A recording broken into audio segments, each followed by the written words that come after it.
ทธาสาธุชนญาติโยมท่านพุทธบริษัททั้งหลายวันนี้รายการธรรมประทีปส่องต่างก็ได้มาพบปะกับพ่อแม่พี่น้องศรัทธา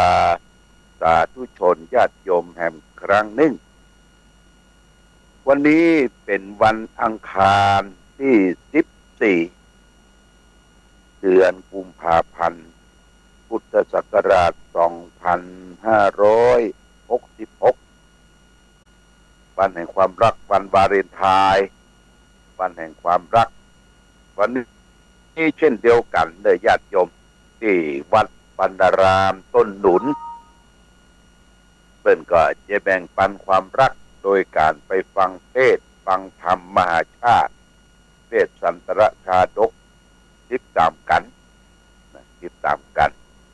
ทางคณะสงฆ์ตำบลเวียงเขต1เขต2เขต3ได้กำหนดมีการเทศน์ธรรมหลวงกำเดียวสักรายการออกรายการเสร็จสมาก็จะได้ไปร่วมเทศน์อานิสงส์เทศสันตรชาดกแล้วก็ลวดเปิดเทศน์ธรรมหลวงการเทศน์ในปัจจุบันนี้เพิ่นจะประยุกต์เอามาแต่ธรรมที่เทศน์ไปนั้นก็คือมาลัยต้นมาลัยปลายอานิสงส์เวทสันตรชาดกแล้วก็เทศน์ธรรมคาถาพันคาถาอันนี้ใส่บาตรน้ำมนต์หลวงและสำรับเทศน์13กันนั่นน่ะปีนี้ทางคณะสงฆ์ตำบลเวียงเขต1เขต2เขต3ได้ไปอาราธนาตุเจ้าแม่ริมญาติโยมตุเจ้าแม่ริมตุเจ้าจ้างซอมาเทศน์คือญาติโยมสาธุชนตั้งแต่ทศพรหิมพานต์ตนาขันธ์วรรณประเวศจนจบไปถึงกันนกรกันแตกทอดไปโดยการตลกคบขันกันที่5กันชูชกอย่างต่างๆนี่นะญาติโยมก็ลองไปฟังกันเด้ไปฟังกันภาคเช้านี่8โมงเกิงนี่เพิ่นจะมีพิธีเปิดไปสัก9โมงเกิงทางแม่จงดีเชื้อกันทาประธานหน่วยอบรมธรรมะประจำวันเสาร์ก็จะได้ไปร่วมกันแบ่งต้นแบ่งอย่างไปละเนี่ยหลวงพ่อก็ได้กำหนดใส่ปัจจัยไปละ700 กว่าบาทก็ไปให้ไปหอมกันร่วมกันฟังเทศน์หลังจากเปิดงานแล้วหลวงพ่อก็จะได้ไปอนุโมทนาในงานวันเกิดท่านพระครูวิรุณวัดชัยมงคลห้างต่ำวันนี้เปิดจะทำบุญวันเกิดของท่านนี่ก็แจ้งญาติโยมท่านสาธุชนทั้งหลายได้รับทราบมาณโอกาสนี้วันนี้ได้มาพบกันก็คงจะใช้เวลาบันนักหนาสักเท่าใดญาติโยมนะเพราะว่าเวลาไปเนี่ยมันควบกายกับเวลาที่เพิ่นจะเปิดเทศน์ธรรมหลวงณที่วัดปันดารามต้นหนุนก็จะได้นำสาระธรรมมาฝากคือแก่ศรัทธาสาธุชนญาติโยมวันนี้สาระธรรมที่จะได้นำมาฝากแก่ศรัทธาญาติโยมในครั้งธรรมของเจ้าคุณทองดีวันนี้เอาเรื่องตุสีตะกุสีตะอุคระกถาว่าด้วยของคนเกลียดค้านญาติโยมว่าด้วยของความเกลียดค้านนี่เพื่อก็เปรียบเทียบเพื่อเปาได้ฟังได้รู้ว่าคนขยันคนมันประสบความสำเร็จอย่างพ้องคนเกลียดค้านการทำงานเนี่ยมันมีความหายนะความเสียหายอย่างพ้องการทำงานนี่ญาติโยมบ่ใช่เอาแหงเข้าตุ๊บต้องใจสติใจปัญญาพิจารณาว่าเขาจะทำเนี่ยมันจะสำเร็จตามที่เขาตั้งใจฉันทะมีความพอใจทำหรือไม่ใจสติปัญญาควบคู่ไปกับแรงศรัทธาที่เขาจะได้ทำบางคนทำงานนั้นน้อยนี่น้อยจับเจ็บเดี๋ยวก็ไปทำที่อื่นเนี่ยเรียกว่าศรัทธาจิตใจมันบัดตั้งมั่นญาติโยมตั้งมั่น เมื่อบัดตั้งมั่นแล้วก็ล้วนเรจับเจ้าทำนั่นน้อยนี่น้อยฟุ้งซ่านอย่าโยมฟุ้งซ่านเนี่ยมาเป็นประการที่จะเกิดความสำเร็จได้ว่าโดยเรื่องของคนเกลียดค้านมีมาในพระไตรปิฎกเล่มที่17หน้า153พระพุทธเจ้าได้ตรัสว่าอติสีตังอติอุณหังอติสาทยนิทังอายุอาหุอติตังวิชชัตจะกัมมะนุตตะยถาอัจเจนติยานวะนี่เป็นกรรมพระพุทธเจ้านะญาติโยมกรรมที่เปิ้นเกิดใจในสมัยครั้งพุทธกาลเป็นภาษาบาลีแปลว่าผลประโยชน์ทั้งหลายย่อมผ่านเลยคนที่ชอบอ้างว่าหนาวเกินไปร้อนเกินไปเวลานี้สายเสียแล้วดังนี้เป็นต้นแล้วก็ทิ้งงานทิ้งการเสียนี่เปิ้นว่าคนเกียจคร้านมันมักอ้างว่าหนาวเกินไปแล้วก็ร้อนเกินไปปล่อยให้เวลาเนี่ยสายเหียควายเหียเสร็จแล้วทั้งนี้ก็ผ่านพ้นไปจะทำอย่างก็เช้าชามเย็นชามจับเจ้าว่าแอคทีฟภาษาฝรั่งว่าแอคทีฟว่าเอ็กซ์เซอร์ไซส์แอคทีฟมันจะต้องตื่นตัวแอคทีฟญาติโยมโบราณเพิ่นว่าตื่นเจ้าได้กินพักตั้งป่ายตื่นขวายได้กินพักตั้งเก้าตื่นเจ้าได้หลายตื่นขวายได้น้อยญาติโยมเนี่ยไม่เป็นคติของโบราณตื่นเจ้ากินพักตั้งขวาตั้งป่ายหมายเขาว่าจะได้คนตื่นเจ้านี่ก่อนเนี่ยเพิ่นไปเสาะผักไม้ใส่เครือตามหัวตามห้าวตามที่ผักไม้ใส่เครือเกิดตามธรรมชาติตามพุ่มไม้ตามป่าตามเขาหิมโตกหิมนาผักเสี่ยวผักบุ้งผักปังอย่างหมูเนี่ยนะจัดจมตื่นเจ้าเปิ้นไปซ่อเปิ้นได้ผักดีๆยอดตั้งป่ายตัวตื่นขวาย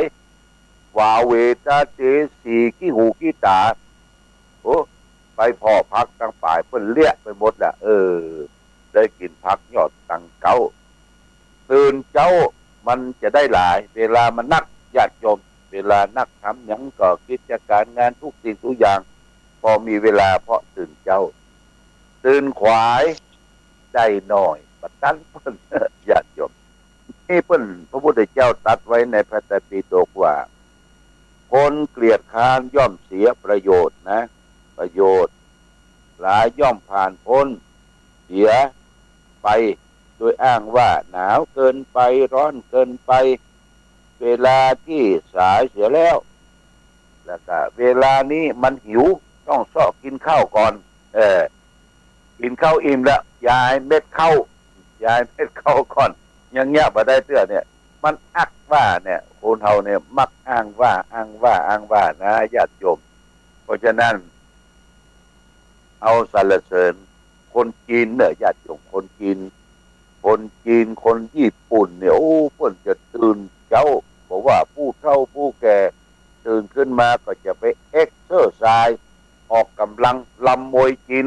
ลำกระบี่กระบองเนี่ยเพิ่นจะให้ร่างกายเคลื่อนไหว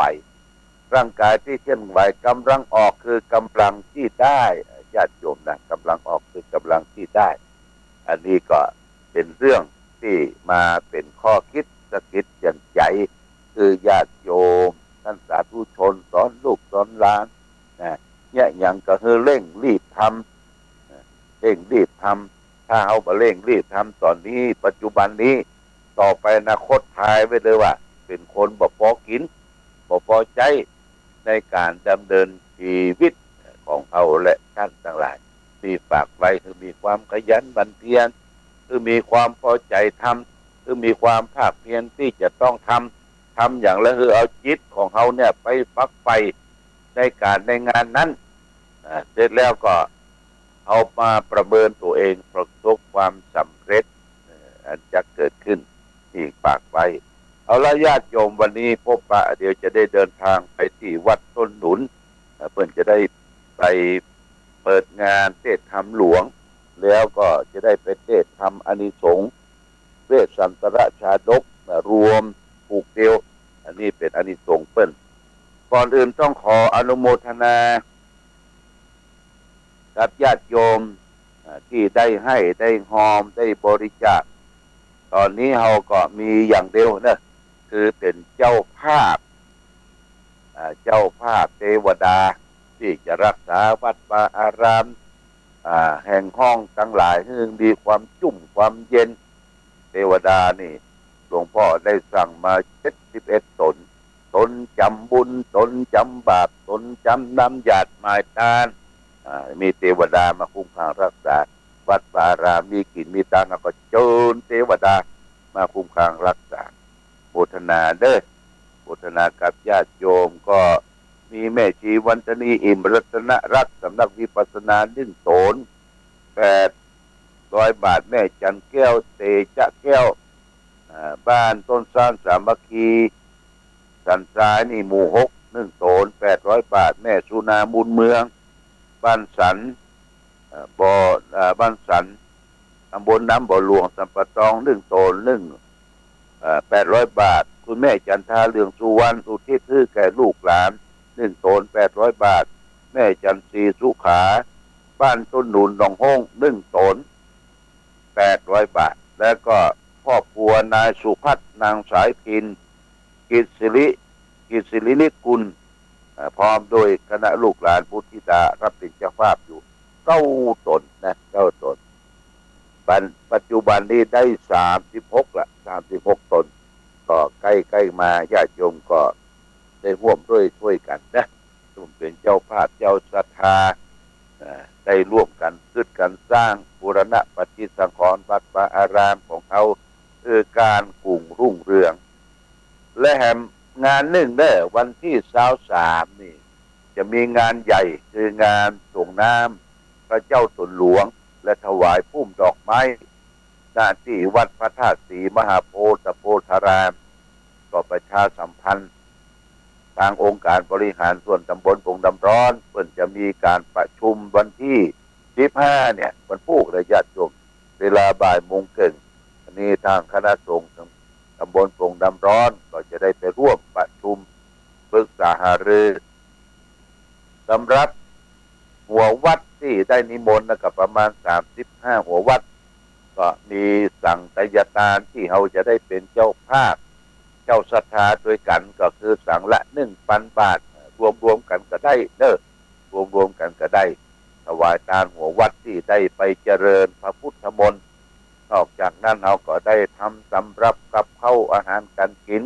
ไปเป็นโรงทานคุณกนกพิษไทยนาร้านดานาพันธ์ก็จะทำข้าวมีเป็นประจำโรงทานทุกปีนะเอาไปร่วมเป็นโรงทานและรับเป็นเจ้าภาพนั้นสั่ง1,000 บาทประดาบสุพจน์แม่จันทนา1,000 บาทแล้วก็แม่คำเครือกรุณวงศ์1,000 บาทพ่อแก่นทาเป็ง1,000 บาทนี่ก็ที่แจ้งมาที่หลวงพ่อแล้วก็ท่านเจริญก่อประชาสัมพันธ์คือท่านทั้งหลายรับทราบจะได้ร่วมด้วยช่วยกันเป็นประจำปีส่งน้ำพระธาตุและเขาจะถวายพุ่มดอกไม้เป็นพุ่มอาจจะเป็นพุ่มสตางค์พุ่มดอกไม้สวยจดงดงามซึ่งเป็นประเพณีสืบสานมาหลายปีละญาติโยมนะเชิญชวนได้วันที่23นี่แหละวันที่23เดือนกุมภาพันธ์พุทธศักราช2566นี่เนอะพร้อมกันที่บนวัดพระธาตุศรีมหาโพธิโพธารามตำบลปงน้ำร้อนโดยพร้อมเพียงกันนะญาติโยมเอาละวันนี้รายการธรรมะประทีปส่องทางวันแห่งความรักวันวาเลนไทน์ขอญาติโยมลูกหลานญาติมิตรมีความฮักต่อกันมีความสัมพันธ์กันเอื้อเพื่อแผ่อารีรอบกันจะไปจังก็จะไปเกลียดกันจะไปว่ากันท่านั้นท่านี้คืออยู่ด้วยความรัก ระพุทธเจ้าสอนเฮาให้มีความรักต่อกันเราก็จะมีความสุขในปัจจุบันและอนาคตเป็นระดับต่อไป